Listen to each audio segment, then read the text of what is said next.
you don't want to go to this movie for ping pong, you can go to see Chalamet's ass on screen. A lot of it, actually. You can hear me well? The mic's kind of far away. Yeah. So I didn't wait outside for 7 hours for a jacket. No Marty Supreme jacket, but I did come home with a pack of spheres. Yeah. Did you get some from your early release? I stood in line to one showing and got turned down and had to go stand in line for another showing. And we came out with one ping pong ball each. So the fact that you just went on a random day and got a sleeve, just bought a ticket, is why I have to move to New York. But come on, it's snowing today too. It's about to be a white Christmas up here. And a Merry Christmas for Timothy Chalamet, I think. I didn't realize how long this movie was. When I walked out, it was dark.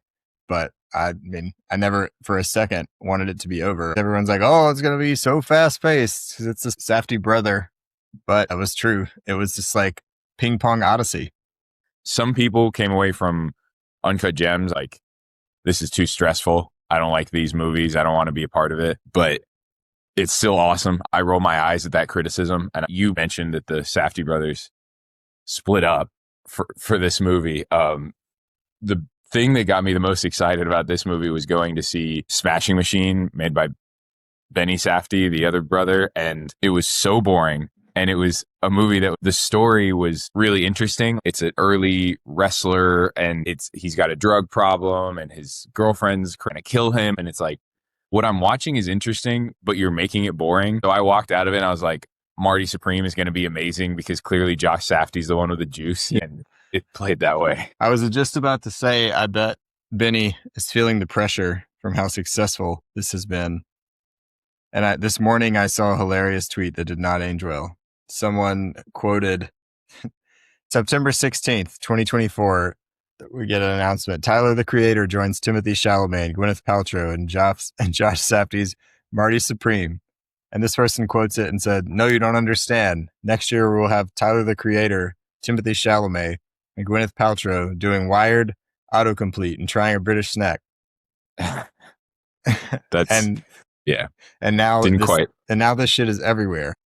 All over the city, these jackets and these posters are everywhere. There's like palpable energy. People are like to me if I want to go see it. I'm like, too bad that just saw it last week. There's so many good scenes in this movie. We've got Timothy Chalamet working everyone and ruining everyone's lives that he interacts with and talking himself out of all these ridiculous situations. And then they throw in a couple stressful scenes. You're trying to get to Japan to play ping pong, and all of a sudden it's a police chase. And you're trying to cheat some old man out of dog reward money, and all of a sudden you're in a shootout. Like you can't be stressed out the entire movie because there's only stressful scenes sprinkled in here and there. It does a great job figuring out how to ramp up the tension, and the sort of tension needs to be a roller coaster, because if you're just at a 10 early and stay there for a while, you just lose it and go, okay, I'm numb. It does a really good job of giving you breaks in between to keep you engaged. When you mentioned that tweet, it just reminded me, as soon as I walked out of the theater, I saw a review that said, this coming out the same year as The Smashing Machine is the most devastating murder of a brother since Cain and Abel. And I'll like, to give Benny Safdie some credit, he's obviously been acting a lot, and he was in Oppenheimer, and he's now going to be in the Odyssey movie. And Josh Safdie's never acted, so it seems like Benny's still getting to do other stuff. It's not like his career's in the tank, but it definitely feels like everything we loved from a Safdie brothers movie was coming from Josh, and Benny just has other talents, I guess.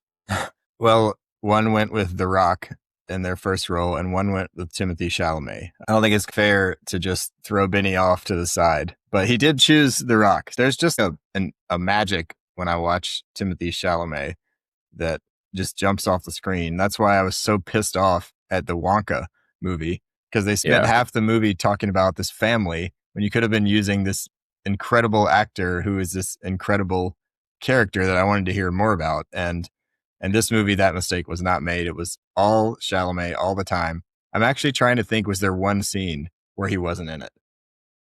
I think it would have to be a scene with the girlfriend, the pregnant one. A simultaneous scene. yeah, I feel like there were moments when if he was off screen, she would have to be on it. But Yeah, when he is, we got another. I've been calling out since Annette was the first time I noticed that Hollywood had moved into a big going down on women strategy for sex scenes. And we get another one here, and we get it in a movie about the color orange with Gwyneth Paltrow in a bright red dress in the middle of Central Park where everyone can see it. So one scene where Chalamet wasn't in it, but it's because he was eating Gwyneth Paltrow box in the park. yeah. So if you don't like ping pong or Timothy Chalamet, come for Gwyneth Paltrow's. How many sex scenes do we get with Paltrow here? At least 3. I was going to say at least 3 that I can think of. The one in Central Park, the one in the shower, and then the first one. I think it's just 3 encounters because they, like everything in this movie, it's kind of a drive-by, his whole relationship with her. I was super into her character and Larry O'Brien's. Just like the back and forth between Larry O'Brien getting cucked, I guess, and also like it kind of not mattering because he's still in control. And Paltrow can't really do anything about it. I did love Gwyneth Paltrow. I think she looks amazing for, whatever she is, 60. She's been doing a great job on the press tour. The one interview, her and Timmy, where she's playing like old over it woman who's like, who is this teenager on my screen who's yelling 6'7" is basically how she's like talking to Timmy. And she's just being very charming and witty and everything else outside the movie and inside the movie. Obviously, this is a very toxic relationship. I go, why do I want them to end up together? I kind of love this relationship. I thought Tyler, the Creator. So my screening was put on by Tyler, the Creator, and he came and spoke to us afterwards. Hell yeah. And it was the really lead. Cool. You buried the lead. We show up 45 minutes early. We're immediately in line for an hour and a half, and then they just turned us down. Then weeks later, we get an email. We rush to the theater. This time we make it, and it's Tyler, the Creator. At the while we're there, you can tell that there's celebrity stuff going on, and Tyler, the Creator, he seemed like the perfect level of celebrity for everything that was happening. In Atlanta. Yeah, that too. That's one question people have asked me about this movie who haven't seen it yet. They're like, so is Tyler, the Creator good? Because I don't know him from much, especially not in movies. I know he's done a little TV, and I thought he was awesome. Yes, actually, he was awesome, and he also didn't try to take over the scenes. It was kind of fit in very well, and I really bought into his character because he was the first person where I wrote down Marty ruins everyone's life that he gets involved with. When they run out of the ping pong match, I think it's my favorite scene in the movie when they're doing the color of money hustling. They know they've won. Something's about to go wrong because they've escaped. And he gets out of the car and he's dancing next to the car. That was Tyler, the Creator, being his totally weird self, not pulling you out, kind of fitting in. I just really felt bad for Tyler's character. I was just like, damn it, Marty. I never cared about any of these other people you screwed over, but you really just messed up this man. He's got people depending on him. Yeah. He's got kids, man. But Tyler is someone who my niece, who's 14, is really into. He's 34 and he's still somehow connecting to younger people, but I've never been super into his music. So I always want to like his music, and I kind of have to force it, but I didn't feel like that at all watching this movie. I've always liked his interviews and stuff, and some of his music, but I've never been as big a fan. And when I saw Desu Asian, I like to go to the movies without doing a bunch of deep dive into the cast. I like to just see the characters come on screen, try to guess who they are, what movies they've been in. I thought she was the girl from Blink Twice when she first came on the screen. I thought she was Aaliyah Shawkat. So I watched half the movie thinking that's who she was before I realized it wasn't her. But what I really liked about her character is when she turned hustler towards the later part of the movie.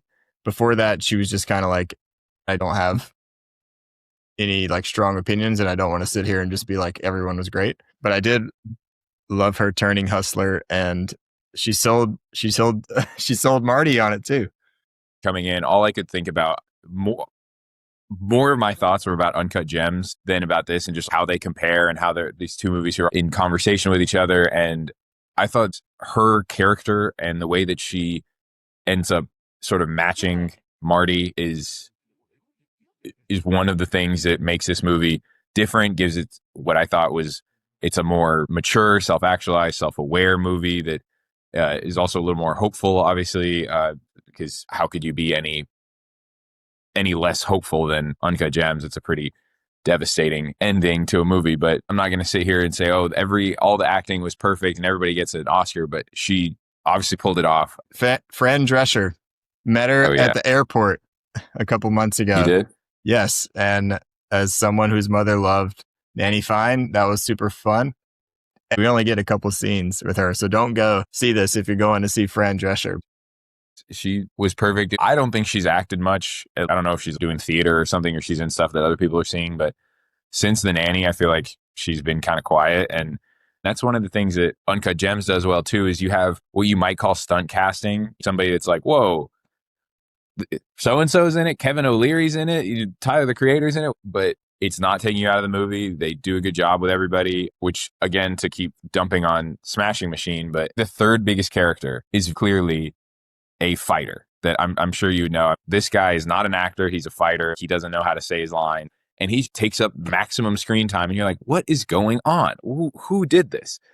Meanwhile, Uncut Gems and this movie continue to do that with guys like Tyler the Creator and Kevin O'Leary. And in Uncut Gems, you had Kevin Garnett and Mike Francesa, and it's just like, this is awesome and this is working great. And I do think it's impressive when somebody like Fran Drescher comes in, who's obviously a better trained actor than a Kevin Garnett, but when she comes in and you're not expecting her, and it still doesn't take you out of the movie. You have to be talking about Bas Rutten, and I can't believe that he was acting in a movie.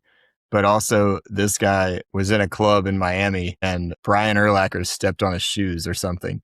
And the way I heard the story is that Bas Rutten was like, oh, excuse me. And Brian Urlacher did not know that he was the heavyweight champion of the world at the time. And Brian Urlacher tried to fight him. And everyone in Brian Urlacher's purview was like, no, you can't fight this guy. Like, please do not. Maybe he was in Miami on some substances, but fun fact. I didn't know that. I always thought of Brian Urlacher as being a nice guy, but maybe that's the only story I've heard about Urlacher. So I shouldn't just say he's a dick, but we all have our moments. But he did almost get by Bas Rutten in Miami. So I just looked at it. It's not him. Even though he plays a big part, it's not him. It's Ryan Bader. Ryan Bader. Okay. And he's playing a fighter named Mark Coleman. Ryan Bader is a stiff for fighters. I can only imagine how stiff he was trying to act. So it really and was. Again, why is Benny Safdie choosing Ryan Bader to make his mainstream acting debut in this movie? I think from Benny's perspective, he really loved this era of fighting and wrestling, and he wanted to pay homage to it. So I understand the opportunity to stick some of the guys in there and spotlight them, and maybe they start their career. When Ryan Bader is accepting his Oscar in 20 years, we'll all look back and be like, you're welcome, Ryan Bader. Thank Benny Safdie for giving you the chance. Kevin O'Leary, this is his acting debut for the most part, right? But I've never seen him in a movie before. I saw one him, of my friends, and I was like, the Shark Tank guy. I didn't know he acted. Granted, he's kind of playing himself, he's literally just a Shark Tank guy. But that was one of the funny things is early on when this movie was getting announced, and especially liberal film Twitter was very bothered that he was in it. At the time, it was like, oh, I'm sure he just makes a small cameo and it is investing a lot in the movie for that reason. I didn't think twice about it. As I was going to the movie, I remember telling one of my more liberal friends, and he was like, the Kevin O'Leary movie? Fuck that, or whatever. He's like, it's like, all right, I don't think he's the star. But then he plays a big role, and he's just playing a 1940s, 50s version of a Shark Tank guy, but stunt casting that worked. I think it's hard to do. So there is no evidence from news articles, interviews, or production details that O'Leary provided funding or equity investment in the movie. I'm shocked. A24 is a big enough studio. I know they're seen as the Robin Hood, and maybe they are compared to the Paramounts and the Warner Brothers, but they're a big enough studio and they've clearly from the get-go are putting everything behind this. You know, they know that Josh Safdie is kind of their, like Uncut Gems, I think has been the biggest A24 movie or so close to it. And so having Josh Safdie and having Timothy Chalamet, I think they've just put all their weight behind it. So I'm not surprised that they could fund it without Kevin O'Leary. When you said that, I thought I'm silly for not thinking immediately he's invested in this movie, but that didn't cross my mind. And maybe that's because I don't love Shark Tank, but also maybe just because he didn't pull you out of the movie. He really did fit in like an actor, and that should give him some credit. I've given like 39 movies 5 stars or something like that on Letterboxd. I don't know what to say. People want to just critique shit because they want to critique it. I went to see this movie in theaters. It was really awesome, and I gave it 5 stars. I don't care, and you should all go see it in theaters so you're not picking up your phone and distracted and shit. Best Picture? It's that and One Battle After Another. Not what the writers Okay. think. Those are the 2 movies for me. It's neck and neck. What I try not to do, what I hate, is when I watch a movie and it's got a lot of people I like and it keeps growing in my estimation and I'm just adding on more points and more steam, but I continue to get more and more excited about this movie. I'm trying to see it again with my family on Christmas Day, hoping, like, I'm expecting then that I'm going to put it over One Battle After Another to go. I'm basically like Timmy 2 in the sense that he's standing on the sphere. I'm just like standing up in Knoxville screaming the same stuff. Like, I'm just trying desperately to get people to see this movie, create awareness. I'm so pumped for it. All right, last thing, best actor. Do we see the best actor performance in this movie? 100%. I think it's, again, one, like Leo with One Battle After Another is the favorite that Timmy's gonna have to overcome, but the Academy loves like the first time guy, and I think Timmy's amazing in this. And even more, like, if you're comparing it to Leo spends a lot of that movie not in the movie. A lot of the movies on other people. Timmy has to carry this for 150 minutes. It's him. There we go. And he's also being combatant and annoying, but you're still charmed by him. A lot of people have complaints about that in movies like this where they're like, I just couldn't get into it because I couldn't sympathize with the guy. He just kept screwing up his life and making dumb decisions. And he's doing this, but you're still so glued to him. It's such a tightrope to walk. And I want to see it again. I'm trying not to waffle. I think I'd give it to Timmy right now, gun to my head. If we're going to talk about this movie versus One Battle After Another, I have to say that I didn't get into One Battle After Another until the second time I watched it. Like, the first time, it is unfair that I didn't watch One Battle After Another in theaters. So that could play a part in this, because I'm telling you, go see Marty Supreme in theaters. I did see it in theaters, and I wasn't as locked in for the first 20 minutes to 40 minutes. Like, I by the end of the movie, I was feeling a lot of the same thriller and that I've felt in Marty Supreme with One Battle After Another. I had to like coach myself after the movie, like, hey, you spent the first about half hour kind of like not super into this, and now you're thinking back on what happened in that half hour being like, that was awesome. But right now I would say Marty Supreme, but it's so close. Honestly, I liked Weapons more than One Battle After Another. Like, I know that no one's going to vote for Weapons as Best Picture, but I'm going to sit here and tell you that it was better. So that's what I got to say. That's fair. And I kind of hate that my 2 favorite movies are the 2 that are competing. Like, it just seems like I'm just getting my opinions from the internet. But last year I was stumping for Fall Guy and whatever. Weapons is a great choice.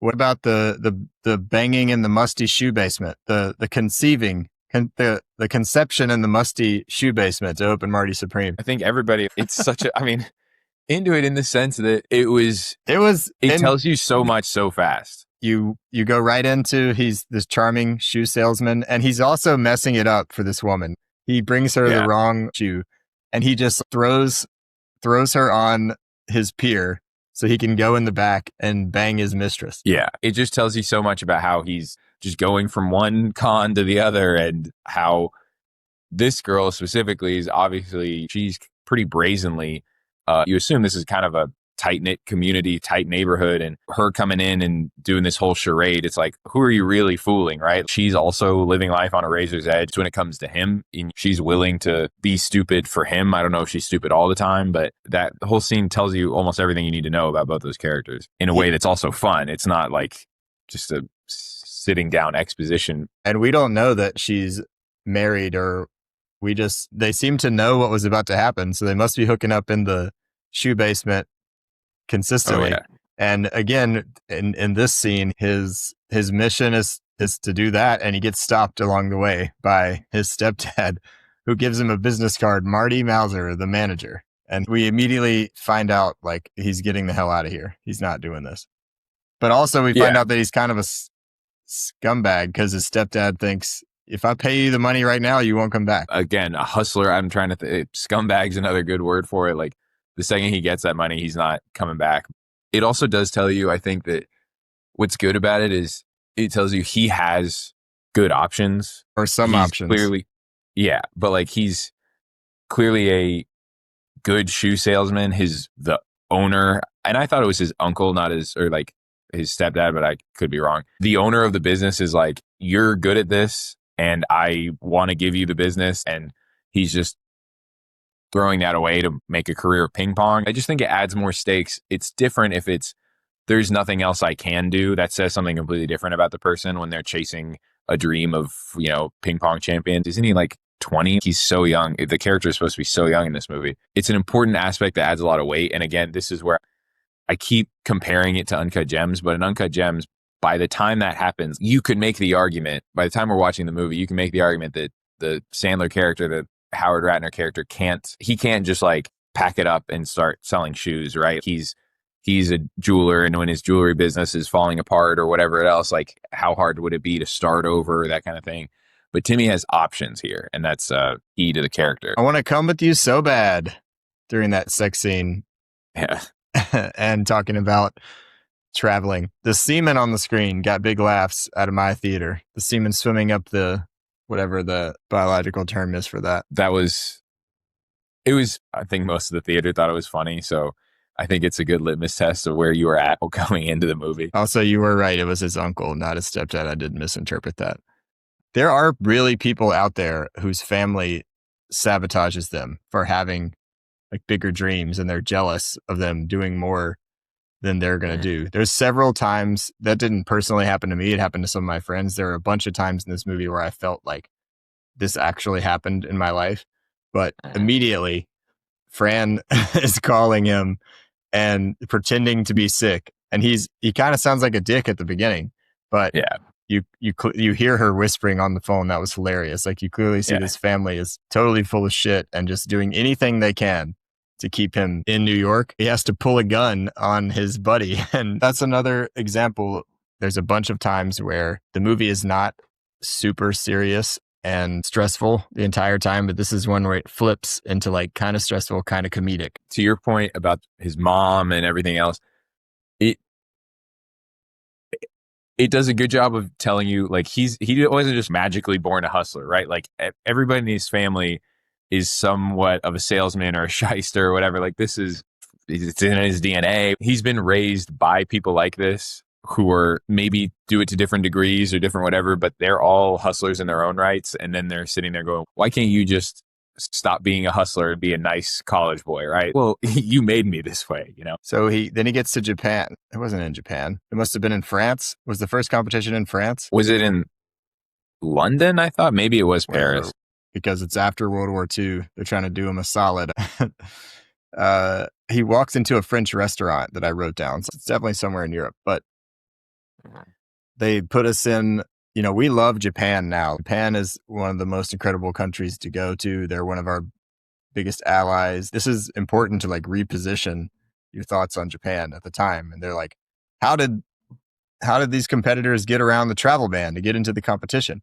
This starts one of my favorite scenes when he's meeting with the journalist, forces himself on there, totally going Conor McGregor, trying to say outrageous stuff, tell him he grew up in a New York City orphanage. And then they're just like, Kay Stone is here. And that's when we see Gwyneth Paltrow come into the shot. Yeah, I completely. And everything about that, like you said, he's such a self-promoter. And this guy just thinks there's no mountain he can't climb. And he wants to climb all of them just to show that he can. And that's why he doesn't even recognize her as Kay Stone. But once somebody tells him that she's a star, like he has to have her. The scene that I'm saying was my favorite is when he calls her. He's talked the USTTA guy into putting him into the royal suite, and he calls her wearing his underwear, standing up in bed, and this back and forth is hilarious. He gets her to open the paper, and she draws a clown on his face as he's going through a spiel.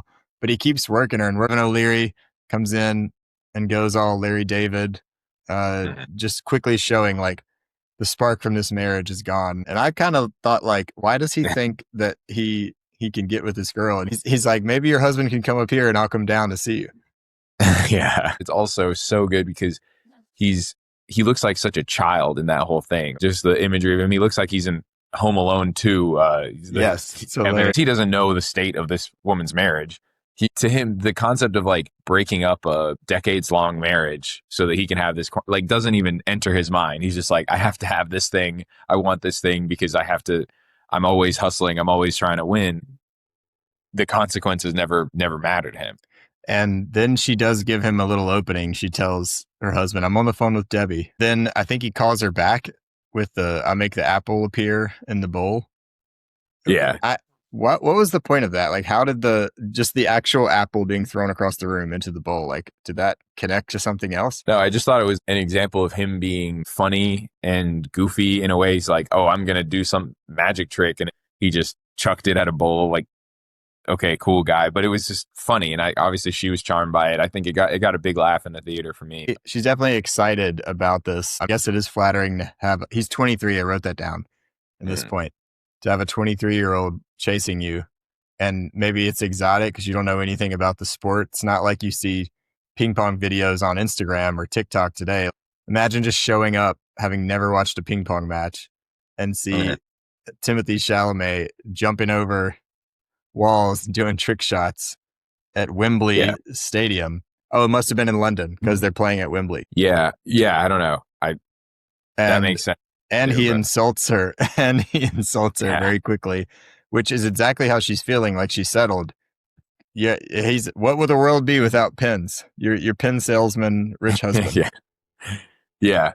And I do think, to your point too of her attraction to him, I do think everything about her demeanor with him changes when she sees his name in the paper, and sure, she starts to like scribble on him, but she's like, oh, there's some legitimacy. Yeah, like he is impressive in some way. She's turned on by that. Obviously, you figure somebody who's a movie star who marries this billionaire is turned on by that sort of thing. Well, at the time, the newspaper is very important to be featured in, and she's someone who's chasing, like, she used to be in the paper. She's currying favor in newspapers at the end of the movie, so that does matter to her. And that's the first time we see. I'm not sure if they showed him practicing before that, but definitely this is when I have no idea if the trick shots were actually filmed. I'm guessing where he's running back and jumping over the wall. I'm guessing there was some CGI there or something, but like, he definitely looked impressive on the ping pong table. 100%. I do think we got an earlier scene. The first time we see him playing, I think it's with Tyler, the Creator, and he's talking about the white ball thing because that sets it up for later. But yeah, I mean, I agree. I think I have to think, looking back, like, it has to be on those crazy shots. He's just running back and jumping over tables, whatever, and they're having a CGI ping pong ball. But it was, I mean, he's obviously been playing a ton and training and a lot of it, but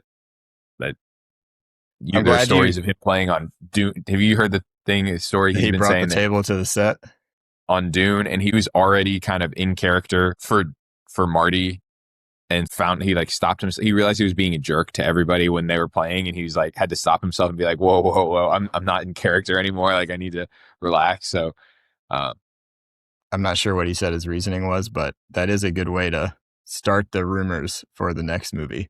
Bring the ping pong table onto the set. And people have basketball goals on set and stuff. That is actually a very useful thing to have, serving a couple purposes. I'm glad you said that about Tyler, the Creator, in that white ball scene, because I loved all of the simultaneous scenes that were happening in this movie. And that is another example of it. That's like the second time, I guess, we're seeing him sell this poor fat guy. I think his name was Dion on this ball. And I don't know if a ball ever got sold. I know that it did in real life, but I'm not sure. I don't think it did in this movie. Yeah, I don't think so. I think they all get dumped Yeah. onto the street. I think that's supposed to be, this is it. It's over. But So after the call with K Stone, the next scene that I want to talk about is him paying Kevin O'Leary's tab. And he's totally playing this guy who's supposed to be this business titan who is employing tactics like this, I'm sure, and is like, who the fuck is this kid trying to pay my tab?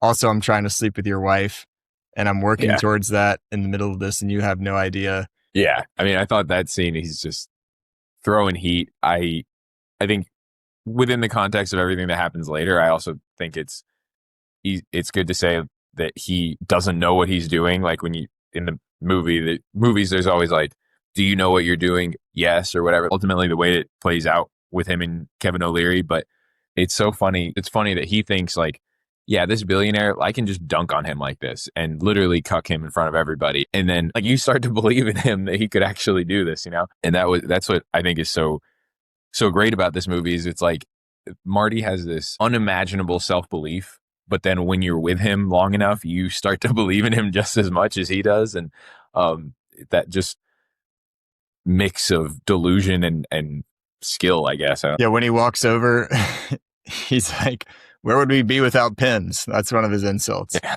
But then he tells him, I'm playing against Japan, who we find out like killed Kevin O'Leary's son.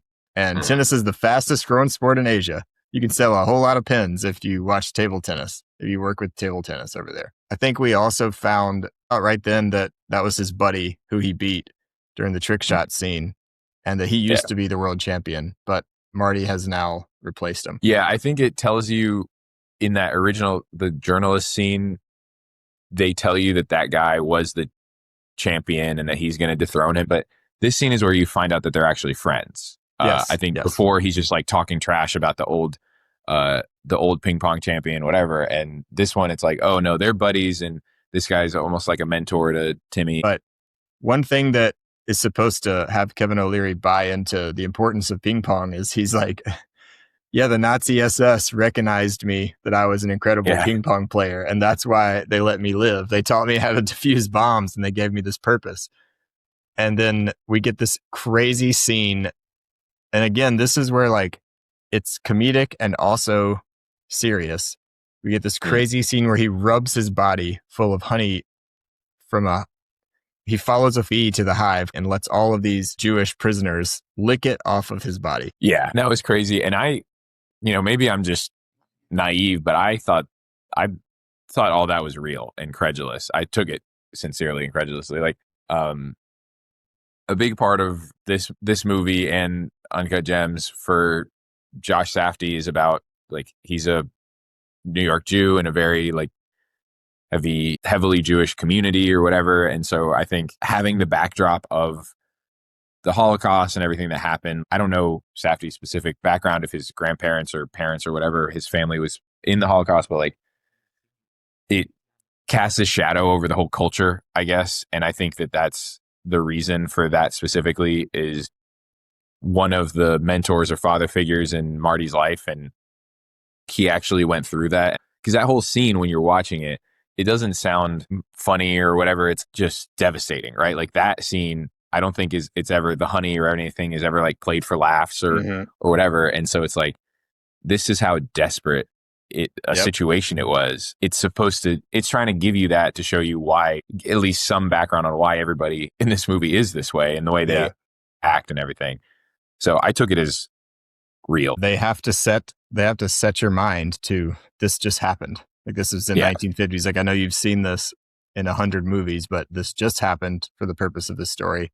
But they also do a good job of making Jewish jokes to kind of like bring it back a little bit. And at one point, Marty even says, like, I'm Jewish. I get to say that. That like kind of broke the tension, at least in my theater. But after she sees her husband get emasculated by this young, charismatic guy, like he definitely walks back over to the table and's like, there's a ping pong champion staying here. I've never heard of this. Kay Stone, that's when she goes up. She's like, yeah, I'm definitely going to his room tonight. walks over in a crazy lingerie suit. Interesting that she had that on the trip. You know, the whole thing is like there's no spark in this Yeah. marriage, but she just traveled with that. Yeah. In theory, she could have just bought it, right? Yeah, sure. But who knows? Does she do this or is it just him, just Marty? I feel like it's trying to tell us that there's something special to her about Marty and she's not cheating on her husband all the time. But that's another thing to contemplate is if she's just got lingerie on deck, maybe Yeah. Marty isn't that special. Maybe this isn't her first one. But I liked when she comes in and he looks in the mirror and smiles to himself. Like the plan, one is like, I won this conquest, but also the plan's all coming together. Like he hasn't lost a game yet.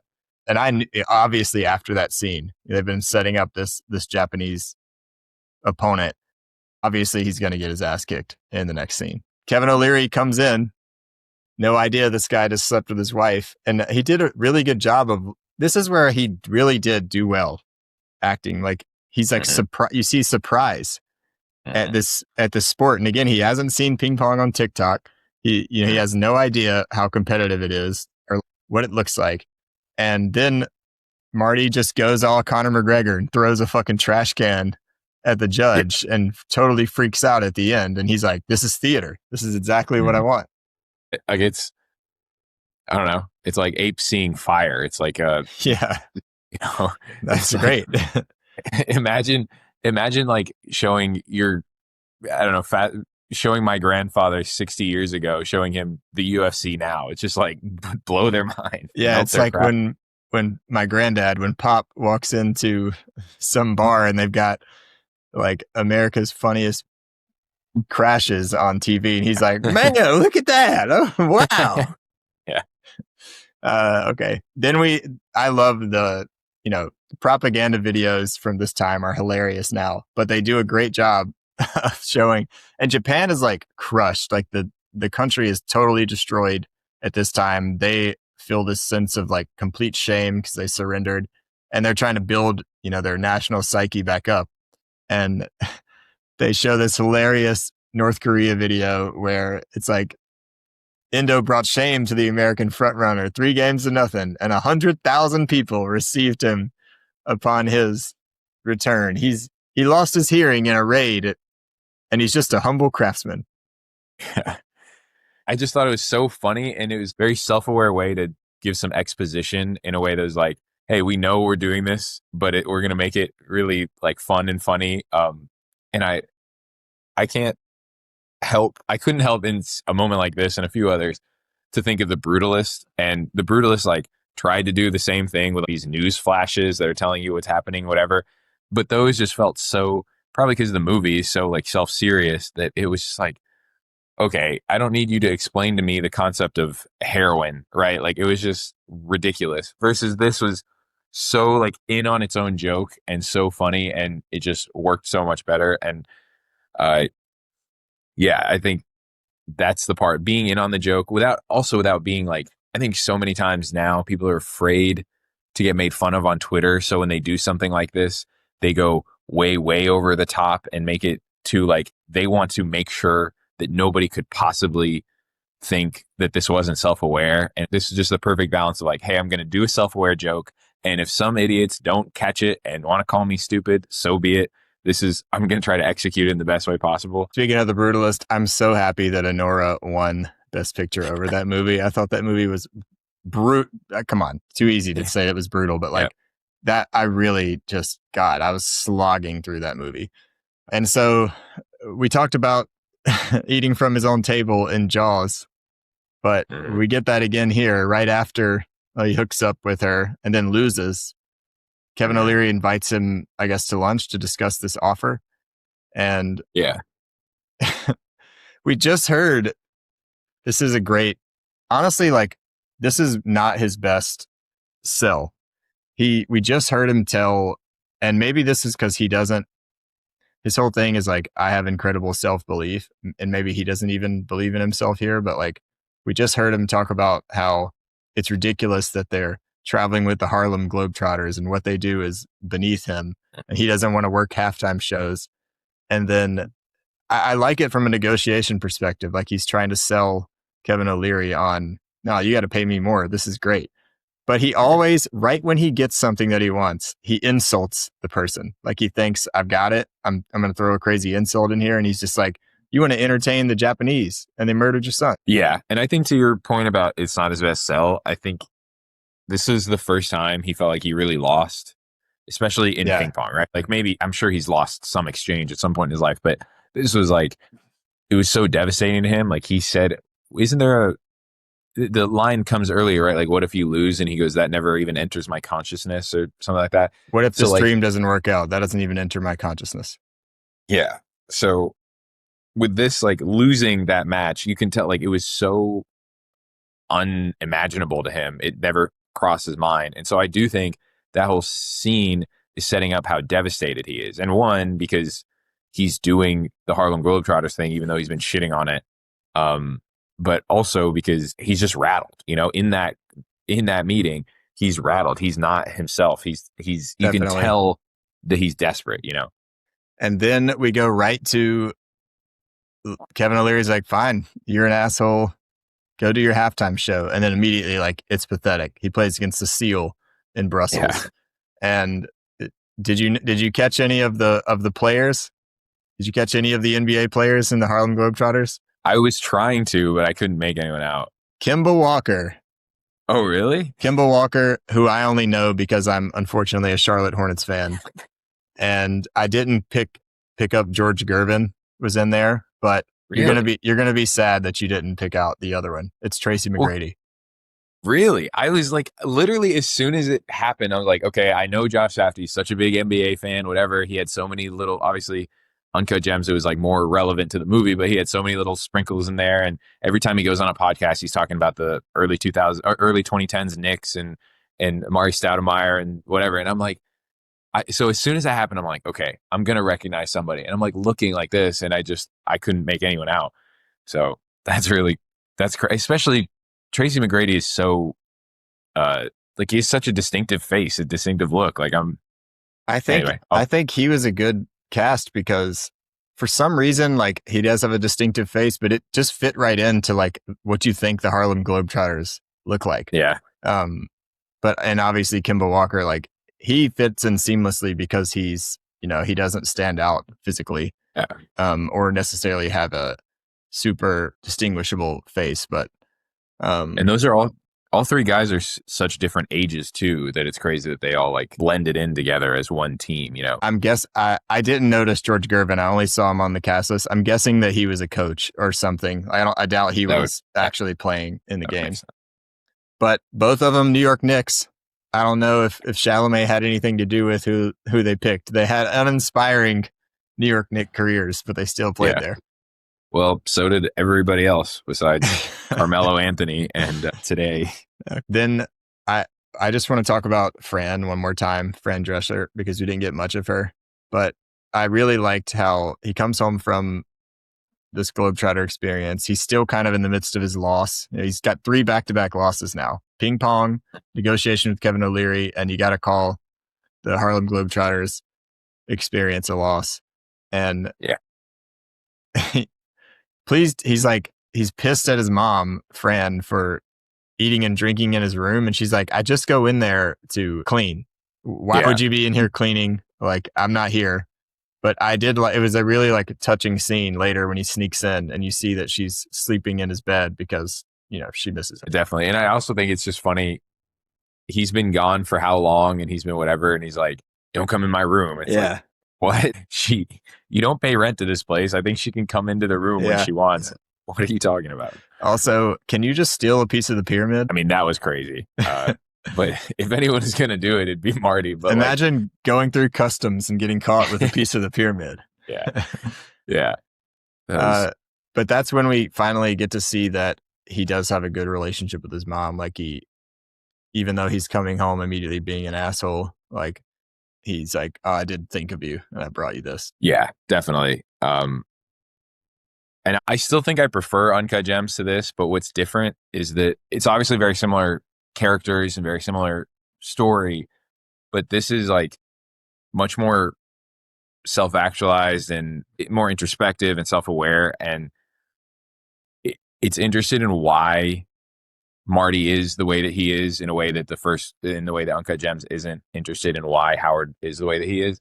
And I think his relationship to his mom is so key to that in the way that, Marty's always lying about his home life and his background, but the one thing that is constant is that his dad was never in it and it's never even addressed. Like there's never well, when your dad was around or you remind me of your dad, right? Like his dad just doesn't exist. And it's interested in why the guy is the way he is. And then we get scenes later of him trying to explain why he is the way he is and how he's trying to change and how he's trying to be better. And obviously that all ties into the ending, which I guess I can wait to talk about that. But it was, so the relationship to the mom and their sort of the way they're always at odds, but the way they clearly care so much about each other and matter so much to each other. And it feels like Josh Safdie talking about himself. All of that feels like Josh Safdie trying to get at how he ended up where he is, and just felt like gave it a lot more depth, I think, than previously. And this is I have in a note. This is now a chase scene. Like this just turned in from him going to take a shower to the family is sabotaging him. His uncle's like got his buddy cop in there arresting him. He's talking shit, like talking himself into an issue with the cop. Yeah. Like cannot help him, cannot get out of his own way, and how he just totally buries himself into the bad graces of this cop, but hops out the window. And I just learned this last night, totally unrelated. My uncle was talking about how the old pregnancy test was that you inject a rabbit with you take some sample of a woman and you inject it into a rabbit. And if the ovary changes, you're pregnant or not. And that's why she was selling a rabbit in the pet store. I wrote down why she's selling a rabbit in this moment. And we see her pregnant for the first time. And holy shit, I just learned it last night. I had no idea about that. That's crazy.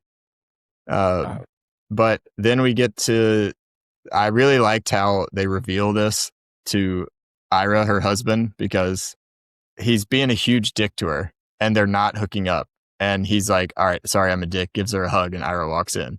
And it's interesting that he's like, you wanna get physical like an ape?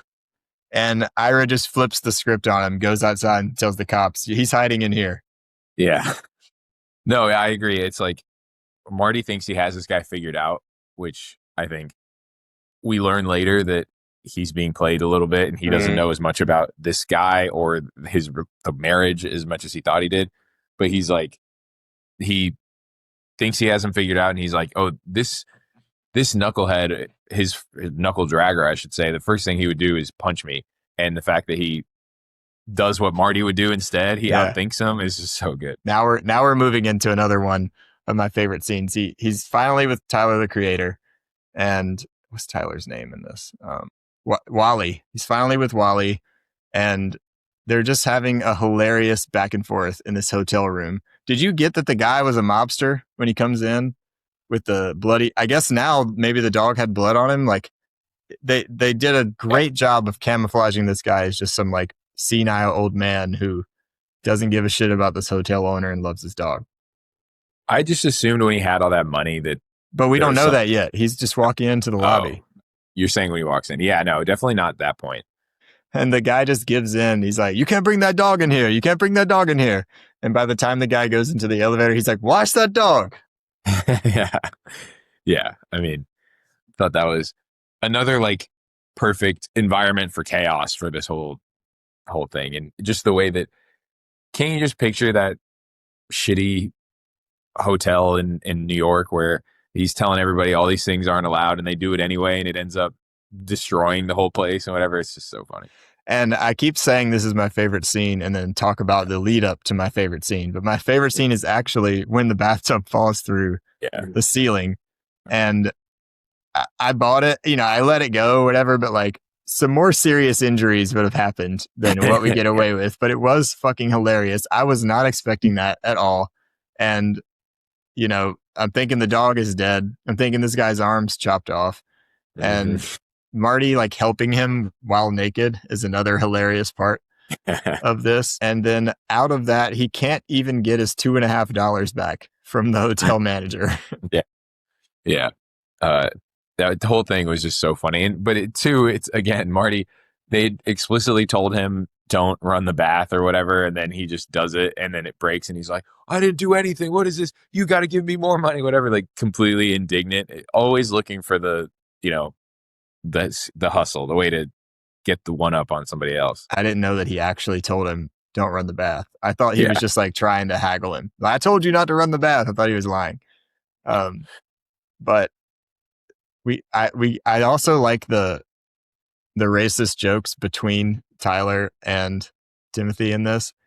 And, we get he's like, come on, take 2 weeks off and come hustle with me. Like, we got to make all this money, like totally ruin your life to come with me. He's like, you greedy Jew. I'm not taking 2 weeks off because you fucked up. And then I wrote Color of Money. Like, we go into this bowling alley, and I thought that setting was really fun. And while he's already in there, he's been working these people for 2 hours, and he's got a bloody nose. He's super sweaty. What'd you think when he went into the bowling alley? Also, it's hilarious that the fucking bowling alley is where you have to go to hustle ping pong. Yeah. I was going to say, like, how, besides that one gym they're always going to, that's obviously everybody is serious and knows what they're doing. Like, where else are you going to go to hustle ping pong? But it was, I mean, that whole thing was amazing. That's almost like what you came to the movie for, is to see them hustling and trying to run a scam. And also you do get the ping pong itself in the middle of it. Like and just two, it was like, I've been watching since my young days of watching Fresh Prince and learning what hustling was with the episode of Uncle Phil and bailing out Will from the pool hall and whatever. Since then, I've had a concept of how you hustle people in something like pool or ping pong or whatever, and golf. And I'm like,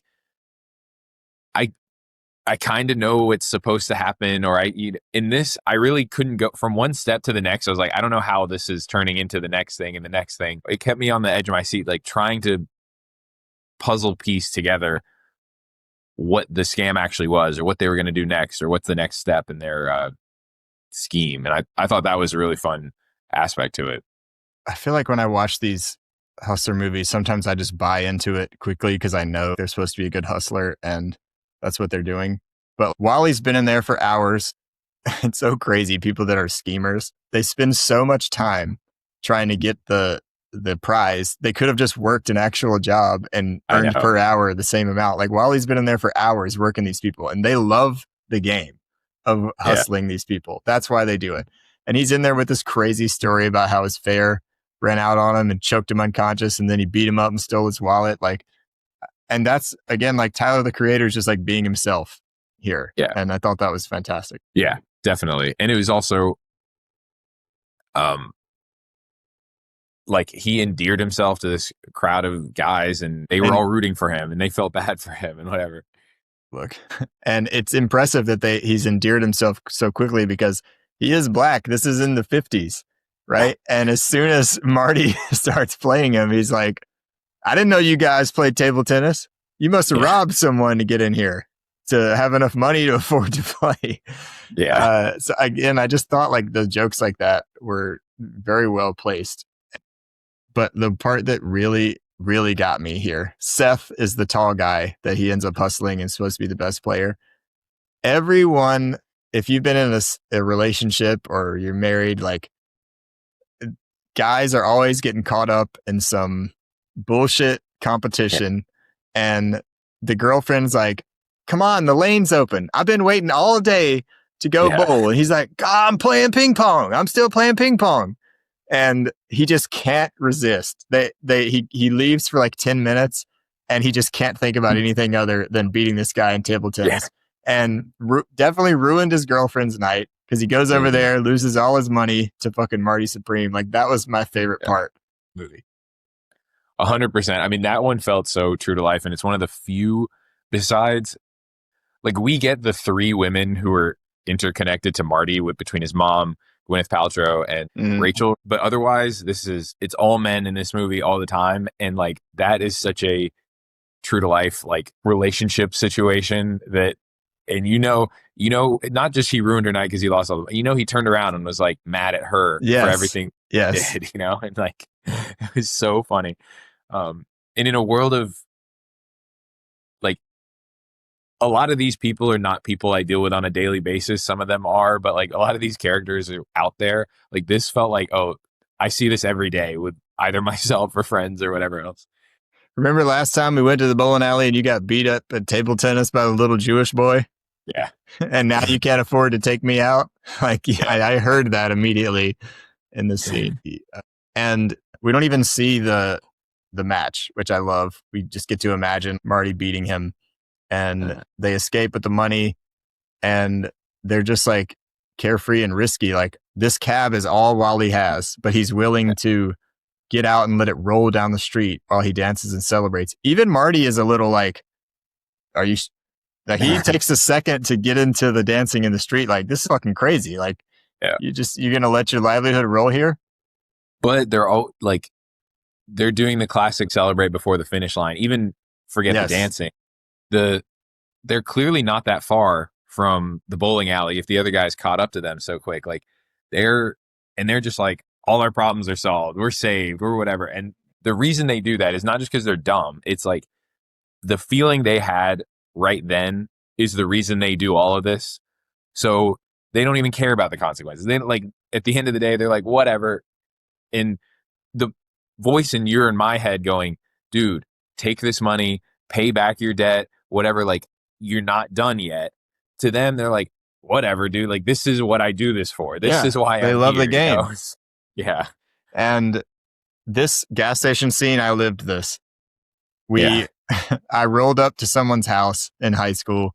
My friend was trying to fight this guy for a long time, and they almost get in a fight, and we have to leave the house, and they call all their buddies, and we're at a gas station, and they roll up in 2 trucks, and they're like full of the back, and they jump out and like surround the car, and I had to gas it to get out of there. But there was a car chase after that in Lancaster, and it really hit home for me. The whole time I'm like, open the door, let the dog out, and let the dog attack him. But again, Marty's just like running his mouth, trying to talk his way out of it.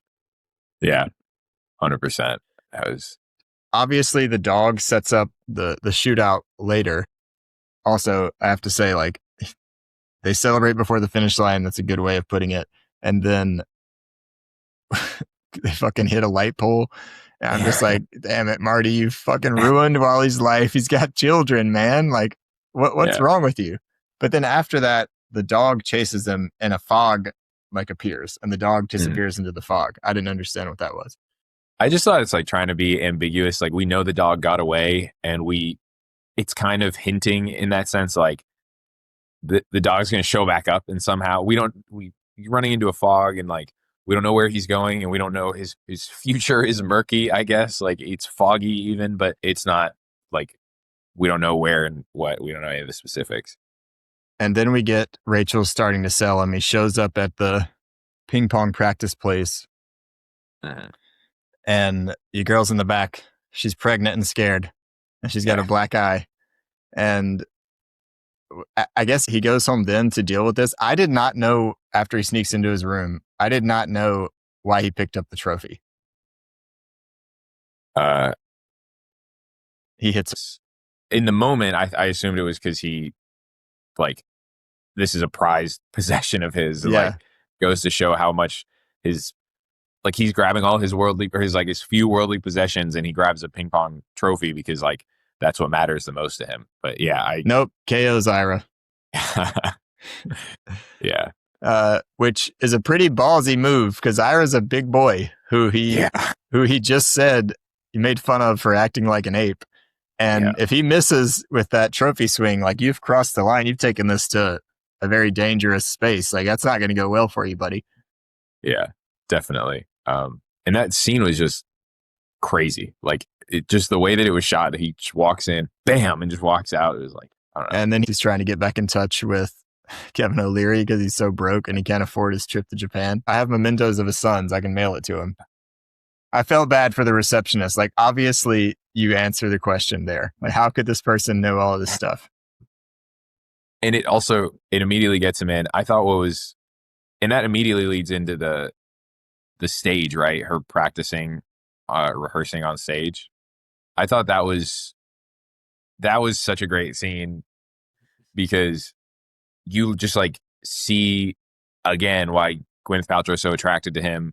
He's sitting there again, so cocky. Like he's never in any part of acting or anything, and he's just like giving everybody notes and telling her that this is what he should be doing, this is what you should be doing, and I could do this, and blah blah blah. And he just like goes out there and does it and whatever. And it was like, but then there's part of you that's like, he's kind of right though. So if you needed to explain this character to somebody just like that, like 20 seconds was perfect. Oh, he walks in and he immediately starts saying incredibly astute observations and it's totally gassing her up. And he's like, if he's so committed, why'd he stop the scene? Like totally playing on her, emotions of these people don't know what they're doing. And this felt like in March Madness when a team is just raining threes, like they're going in nonstop because he's just going point. Yeah. And they finally like confront him or call him out and he pulls out this crazy knife trick. Yeah. Like pretends to stab the guy and throws the knife in the air. Like imagine some fucking guy just walks off the street and does this and you can't stop him because the lady who's responsible for all of this is happy he's there. Yeah. Which, if I know anything about actual show business, the fact that she's also cheating on her husband with him is probably pretty accurate. We find out that the husband is classic, like we see this in Succession, like they're just bankrolling this play, to help the wife's dreams. There was a lady that this was based on. Her name was, pull that up, Jamie. Grace Kelly. So Grace Kelly is an actress who retired in the 50s to marry Prince Rainier of Monaco and become Princess Grace. And basically, she traded her acting and career to go be a part of this royal family and all the scrutiny that comes with that and being stuck into those things. So that's who Gwyneth Paltrow's character is based on. So I don't know if she started fucking a ping pong player to that was not mentioned. And the real reason he's there is Kevin O'Leary.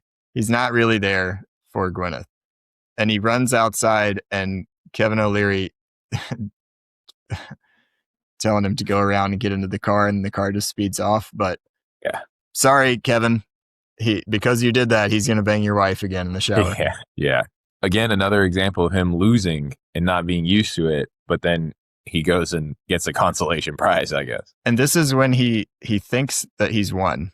He takes off the necklace, fishes it out of the drain, and hasn't even fished it out yet. Like the necklace is just in the drain, and he's in the bed and just goes scorched earth and insults her and is like, well, I must have been good enough. I'm good enough to fuck you. Yeah. And then he has to pay.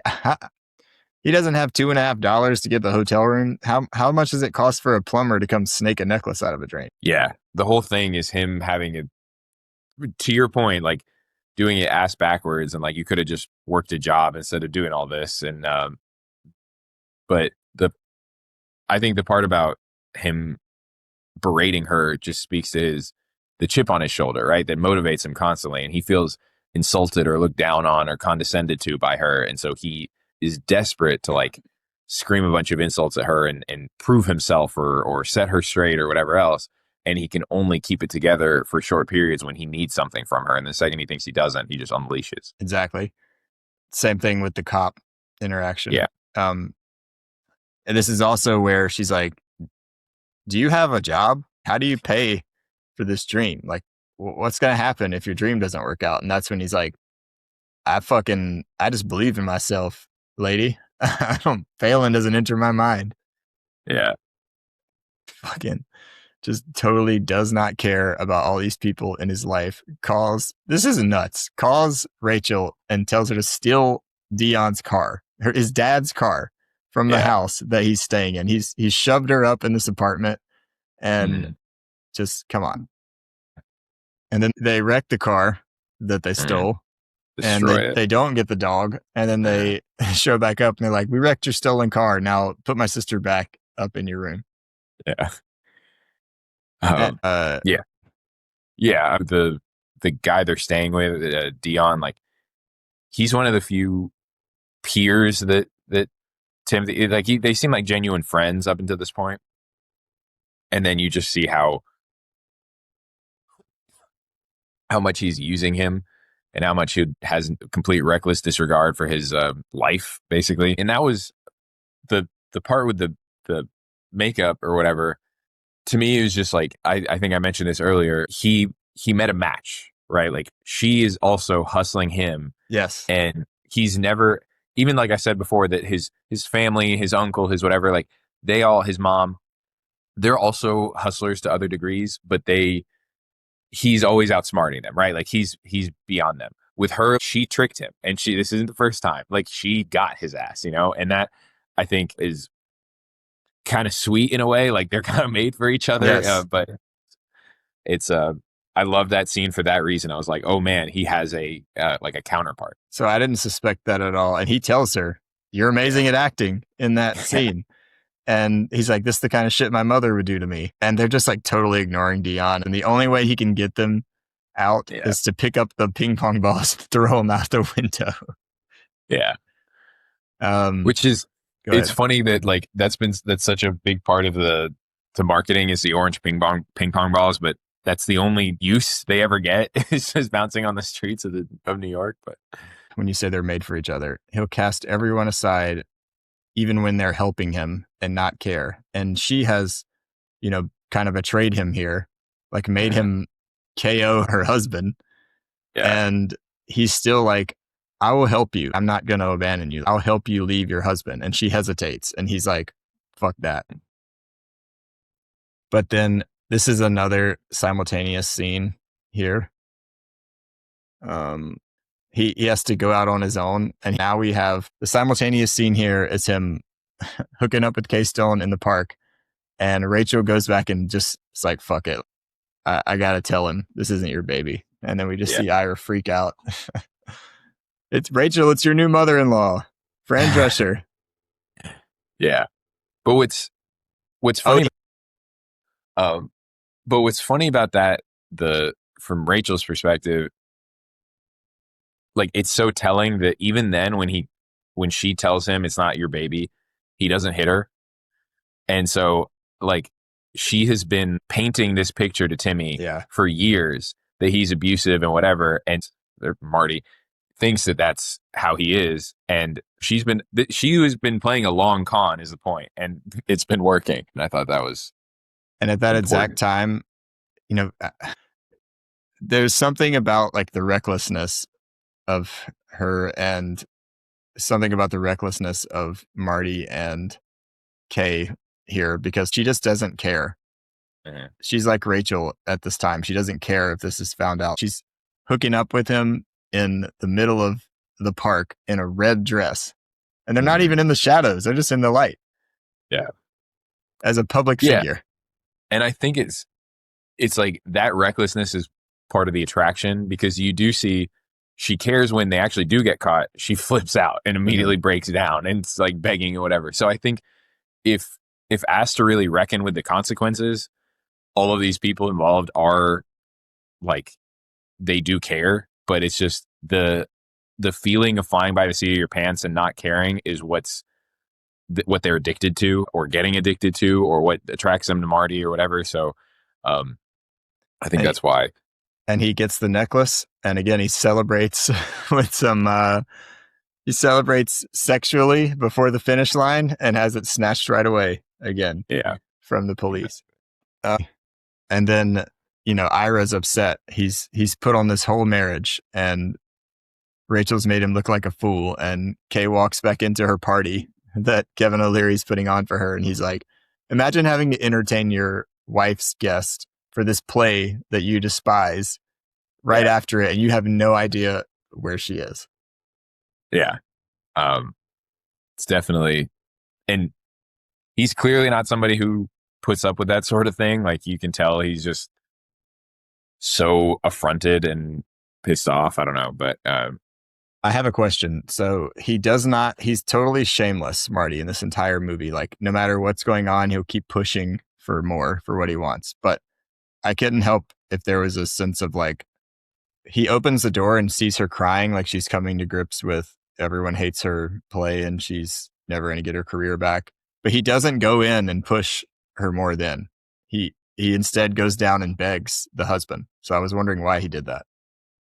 Yeah, I agree. I think that is him showing emotion, like him being a little, he's softer than he thinks he is. And he's always running towards a goal. And that allows him to ignore a lot of the sentimentality that other people have. But when like forced to be face to face with it, he's a softie much more than he'd like to admit.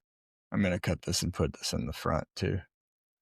If you don't want to go to this movie for ping pong, you can go to see Chalamet's ass on screen. A lot of it, actually. And that's the next scene. He all he can do is beg now. And even though he's been sleeping with your wife, you control the private plane and the funds to get him to Japan. So bend over and also bring me the paddle. Bring that paddle over here, boy, and bend over.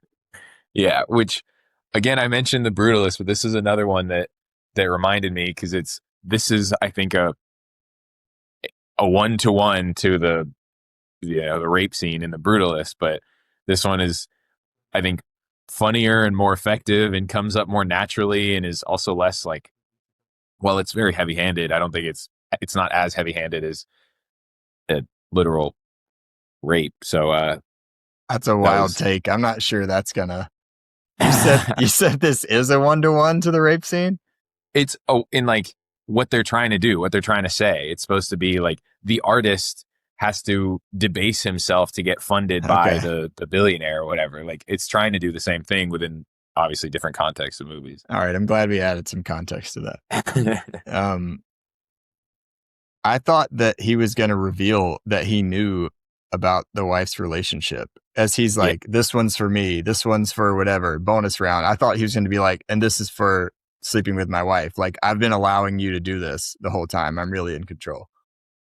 I definitely like, even now, not sure if he knew. And I thought that was, I think it's better done to leave us always hanging in the balance and like, is he going to spring it on us? Is he going to reveal? Is there going to be some kind of like added revenge that Kevin O'Leary exacts? But yeah, I agree. I think for that reason, that whole scene had a lot more anticipation or anxiety because of it.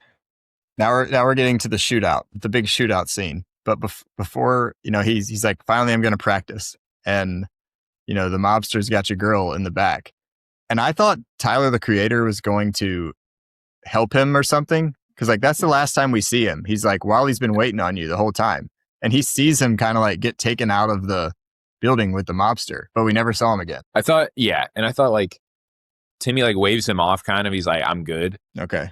Or whatever. Like they have like from afar. I can't get you murdered. I can't get, I'll screw you over, but I can't get you murdered. Yeah. And again, maybe that's he's softer than we think, or he's learning or changing or improving or whatever. But yeah, I think he waves him off a little at the end, and then we go dog hunting. Yeah. Now this mobster, just like, I love this. Like, people do totally irrational things for like certain things that matter to them.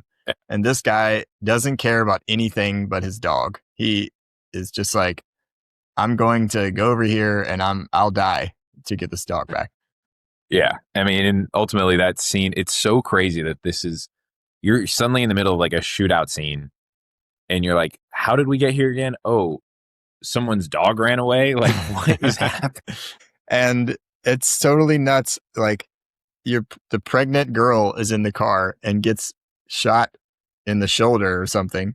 And she loves Marty so much that she's like, did you get the money? You can go on your trip now. You can go on your trip. Yeah. Which again is so crazy because yeah, they're like I said earlier, perfectly matched, and she can hustle him as much as he can hustle her, but like she's rooting for him, like she's not just, and he roots for her in a very similar way. Like he wants what's best for her, even when he's just using her.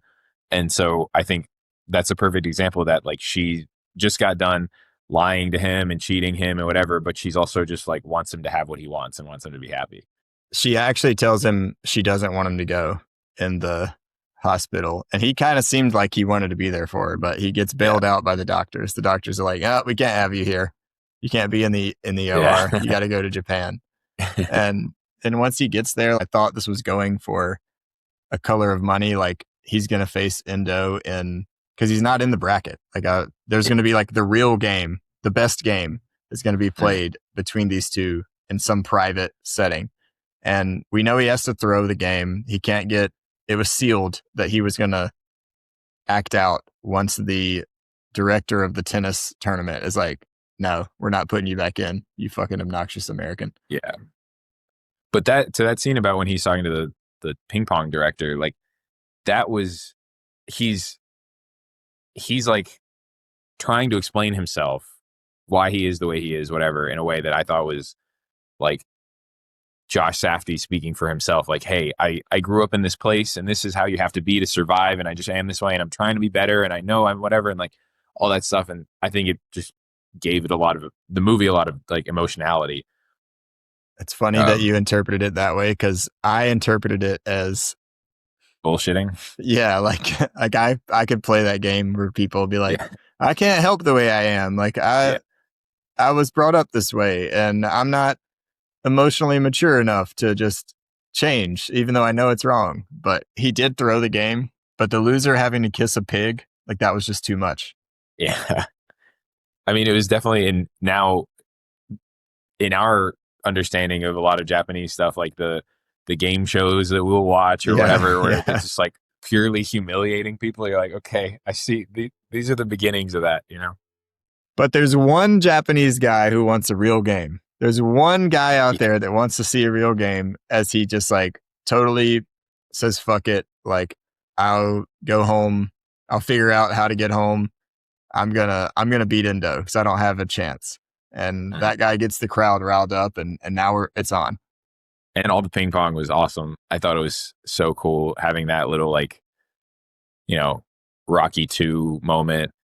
Yeah, Rocky 2, like the real fight in the private back room, whatever. So much, very climactic. And I love, obviously, too, Kevin O'Leary being right there and all the cuts to him and all the like sneers and everything. I thought it was great. And 2, this is the other thing, is it does such a great job of, Timmy and Endo got no beef with each other, right? Like they're so respectful and they're like being nice to each other and whatever. Like that's not the issue here. I love that. Yes. Why was Kevin O'Leary a vampire? He comes up and he's trying to tell him, like, you know, one more warning, like if you win this game, like it's over. And he says, I'm a vampire. I know, I've been doing this for hundreds of years. If you win that game, you'll never be happy. Yeah, I don't know. I think it was just, that's a good question. I kind of forgot about that, but just in the middle of this scene, Kevin O'Leary, is he actually a vampire? Has he actually been alive for 400 years? Or what the f is that? I think it's just him. I'm trying to think of example. This is such a stupid example, but do you remember in The Office when Robert California, he goes, I forget, there's something similar where somebody steps to him and he's like, I'm the Lizard King. And it's like, I'm the Lizard King. I'll eat your brains or whatever. It just reminds me of like a goofier version of kind of conversations they'd have in Succession all the time, where two people are face to face and they're trying to be like, you think you're hot shit? I'm a monster. I've been around for 1,000 years. I'll suck your blood right now in front of this whole crowd. And it's like, okay, dude, what's happening? So apparently I feel like we've been on here glazing Kevin O'Leary, but apparently he improvised that line. And I thought, like, all right, he's sucking the blood of all the people around him, like he's this evil capitalistic guy. Mm-hmm. But now that you know that he improvised that line, how do you feel about Kevin O'Leary? I mean, it's definitely, I can just see it being like, everyone's like, what the fuck was that? And then Josh is like, Safdie's like, yeah, I love it. Keep going. Yeah, that's great. It's definitely weird. It explains why it's weird, explains why it doesn't seem to make sense. He must have actually liked it too, because we established Kevin O'Leary didn't invest in this film. It wasn't like, you have to put this line in there because I paid for it. At the end, I forgot about Breakpoint in table tennis. And I wrote, man, the win was kind of anticlimactic. And I didn't realize there was another point. Yeah. That's funny. Yeah, I mean, the whole thing, I still don't totally understand the mechanics that Timmy was complaining about with the sound, with the paddle, and what that whole deal was, and if there was truth to that or what it was. Um, Maybe I'll figure it out on the second watch, but I thought it was because the padding. Now, when you play with a racket, there's this padding on it, but there wasn't padding at the time. So I don't know if that's what it was or not. But okay. yeah, like you said, they don't have any beef. He says, "Good luck at the championship. I hope you win." And easy to do that now that you've won. He was a fucking throwing trash cans like McGregor Yeah, the first time that he lost. But him having to ride home with the army, I thought was incredible. Especially after the army had to sit there and watch him throw the match in front of like the people they were at war with. I thought that was great. Yeah, and they were great as being like the built-in fan base for him, because obviously everyone else there is rooting for the Japanese, and then all the Americans that aren't the military guys, or just people like Kevin O'Leary who fucking bet on the Japanese guy. They just brought a lot of energy that was great the whole time, and then at the end too, them being so like into him.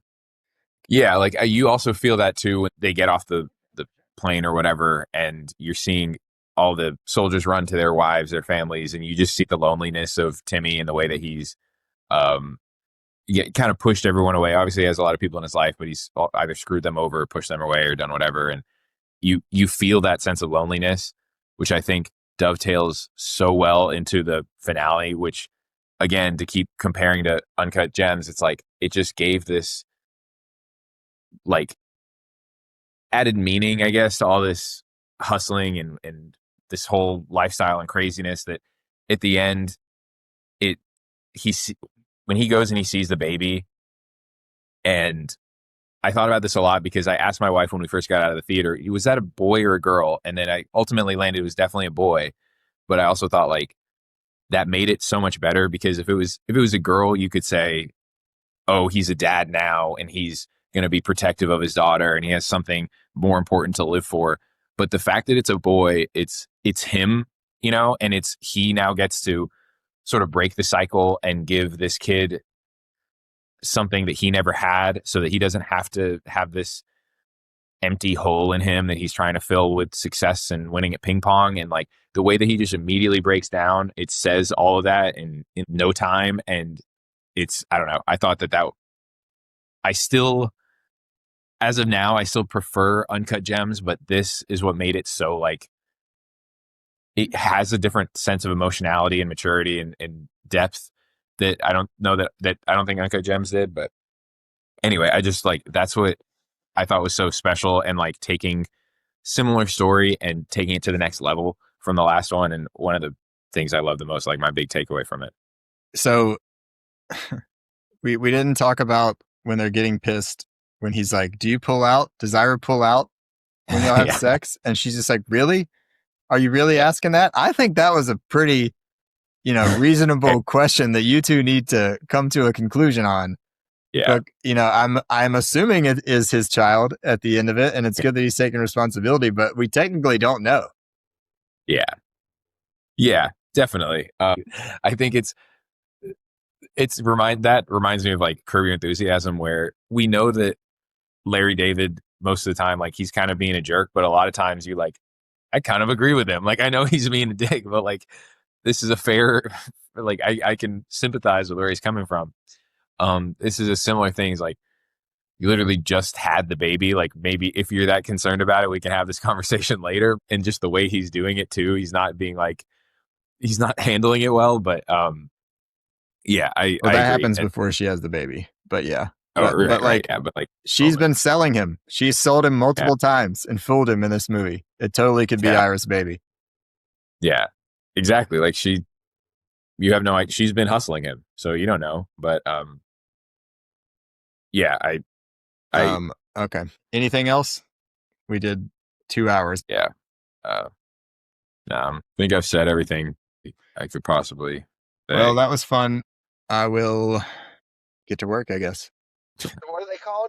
Pressure Works? SC Pressure Works What do they do? Pressure wash? in Charleston. Yes, sir. Are they really good at it? Yeah, they're pretty good.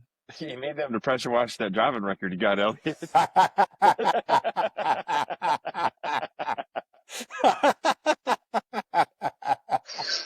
You me and God, dude. I'm between me and God, dude.